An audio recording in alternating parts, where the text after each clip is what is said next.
boy. People don't know they don't know my real story. How many of y'all been following me since day one when I first started on Facebook? I could go ahead and tell y'all the truth now. I was selling drugs the whole time. Me and my daddy sold dope together from 2010 to 2016. Some daddy he was. 2016, this when I knew Jesus was real. 2016, I had went viral on Facebook so much, people were calling me to do comedy shows. So I had a quarter kilo of cocaine left. That's 9 ounces. We call it a quarter brick. If the police in here, I don't know what the hell I'm talking about. And to all the church people here be like, I can't believe Wayne sold cocaine. Don't judge me, because my cocaine, I cut my dope so bad. I sold re-rock.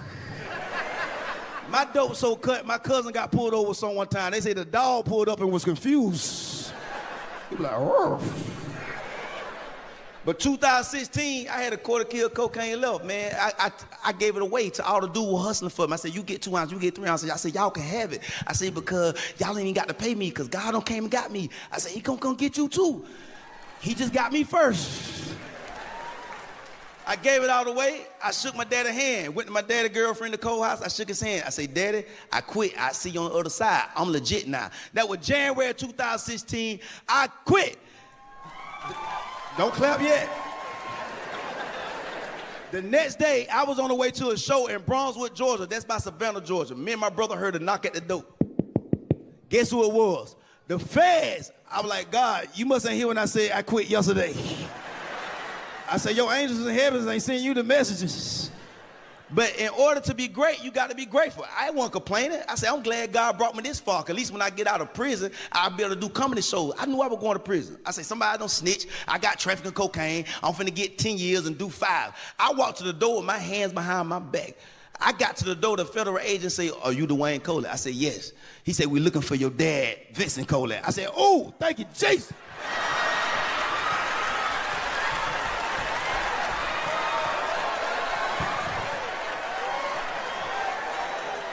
I closed the door. I called my daddy. I said, Daddy, they got you. That was 2016. My daddy got out 2020. He worked with me now. Jesus is popping, you feel me?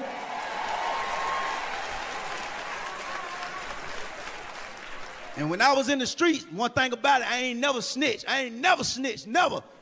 Never. But let me tell y'all what happened one time.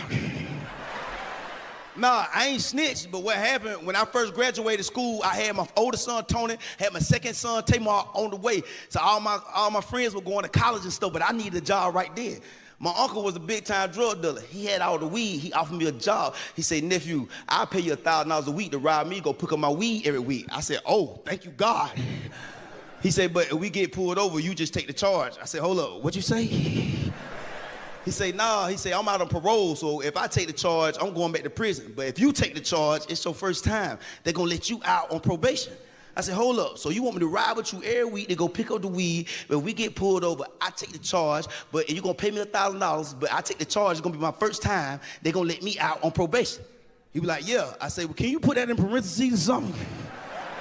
Man, I took that job. Y'all know me, I'm so petty. I was being arrogant with my friends who went to college. I said, y'all need to get y'all a career. I'm making $1,000 a week right now. Man, when I tell y'all this was the best job in the world, he used to give me $1,000 to put in my pocket before every trip. For 14 months, ain't nothing go wrong. I say, I'm just getting free money. He's stupid. Till one day he was driving and he leaned up like this. I say, what's wrong? He said, man, the police behind us. I said, oh, is they behind both of us? He said, yeah, but we get pulled over, you know what time it is. I said, yeah, it's 12 o'clock. He arguing with me. He don't mess around and swerve. The police pulled us over. Now, he told me, I listened to him. He said, nephew, when the police come to the window, just be still. You know what I mean? So I took that literally. The police came, I did just like this right here. The police looked at me, he knew something was wrong. He told us to get out the car. We got out the car, he had a side of the road. I'm talking to myself the whole time. I said, I knew I should have been got there and quit this job. God damn. But I had to man up. So the police went to the trunk. He had the key. I knew the weed was back there. The police opened the trunk. I heard the trunk go, Arr! I had a slight stroke right there on the side of the road.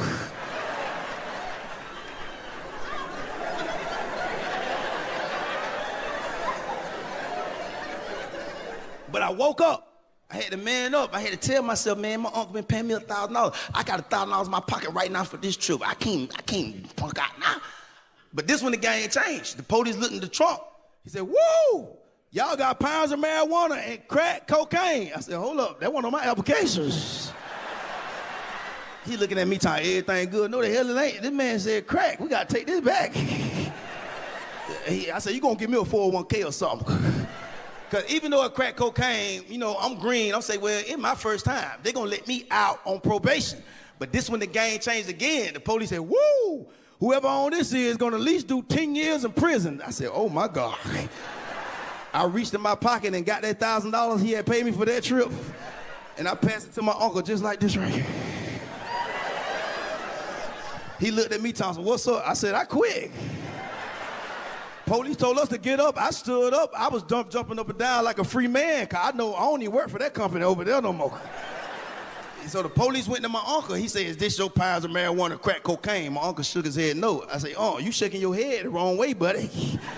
The police asked me, he said, is this your pounds of marijuana, crack cocaine? I said, I swear on Jesus, I don't even have a job. He said, well, if one of y'all don't take the charge, both of y'all going down for the drugs. I said, hold, officer, hold. I'm for the streets. You can't trick me. I know what you're trying to do. You trying to get me to snitch on my uncle.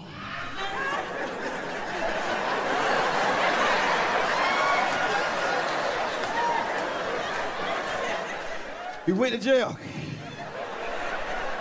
And my auntie got mad. She talking about, Wayne, why you ain't take the charge? Now he finna go back to prison, do 7 years. You was only gonna do 2 years for the crack. You could have laid down for 2 years. I say, I ain't even that sleepy. I say, my health teacher say I only need 8 hours of sleep. Yeah, wrong with you, ain't going to, I take a nap. Shout out to all my white brothers and sisters in here. But everybody, man, they think I'm crazy though. And a lot of people ask me.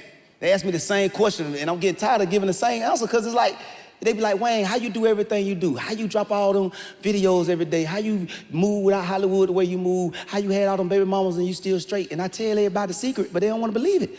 I tell everybody, I got Jesus. If you believe in Jesus, let me hear you say, hey, Jesus is popping. And some people say, Wayne, you a hypocrite. How you say you got Jesus, but you had all them women? I said, I prayed for that. My God came through for me. I don't know what your God did for you. I ain't gonna lie though, man. I tell everybody, don't blame the women in the situation. God came to me and tried to save me from that when I was young. I remember when God knew I was gonna be favored. He came to me in a dream. He said, Wayne, I'm gonna touch your mind and give you a creative mind. He said, I'm gonna touch your heart and give you a giving heart. He said, I'm gonna take the urge of women away from you. And I woke up. I said, God, you done enough. I said, you go bless somebody else. You ain't gotta bless me. I said, matter of fact, let me suffer with this one. But I tell everybody, man, I got Jesus. How I know I got Jesus? Because I've been in situations that I know he got me out of. Okay, everybody who know my story, me and my dad and my family, my uncles, we sold drugs together for 10 years plus. I'm the only one in the family that ain't go to prison. Now, my grandma swear I was snitching. Every family function, she telling everybody, y'all know Wayne told he was snitching. He say Jesus popping, but he popped up and told on somebody. But that's how I know I got Jesus, because I made it out the streets and I ain't have to snitch or nothing. I ain't never snitch. Now, if something wasn't mine, I tell you it ain't. Like one day, I was at my cousin Damon and Travis' trap house. Now, this day trap house, this day drugs. So me and Damon playing the game, so I heard a knock at the door. I said, somebody at y'all door. They said, the police bust in. Damon and Travis dropped their drawers right in front of me and ran out the back door. So I had to run to catch them to let them know, y'all dropped something. We get outside, it's hell dark outside, so Damon and Travis decide they want to hide. Damon jumped in the trash can, Travis playing hell with the tree, so I hid in the bushes. But the police found me first. They could see my eyes going through the bushes. They thought I was a deer. Parents, let me tell you something. You a good parent. You are a good parent. I know you try to prove it too much online, though. You be saying stuff on social media you don't know if you mean. To my, I'd do anything to protect my child. I'd die for my children, but I don't know if I'd do anything. Come on now, think about that before you say it. Anything? I done thought this scenario through 1,000 times. I remember my son was young. I should think about it. I said, man, what if we walking together late at night by ourselves in the alley, and the crazy man come with a gun out of nowhere and be like, hey, listen here. Either I rape you or kill your son. Whoa!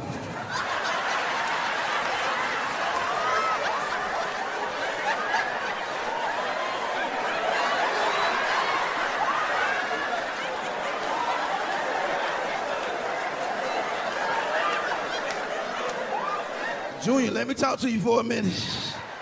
Stop crying, you're going to heaven, boy. They got Fortnite in heaven too.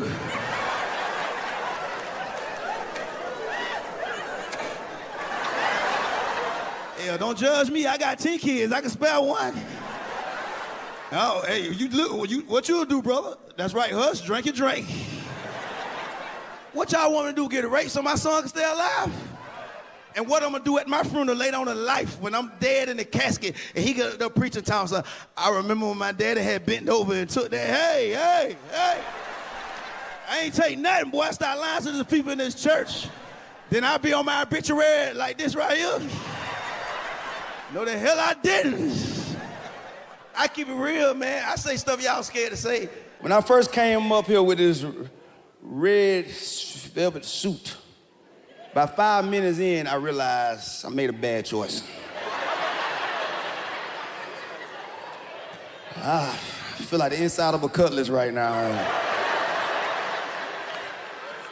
I'm hot, but I ain't taking it off because it matched. You know, black people, when the outfit match, we'll go through whatever to keep this. I have a stroke up here tonight before I take this jacket off. Damn, I knew it when I first came out here. I don't know that, y'all.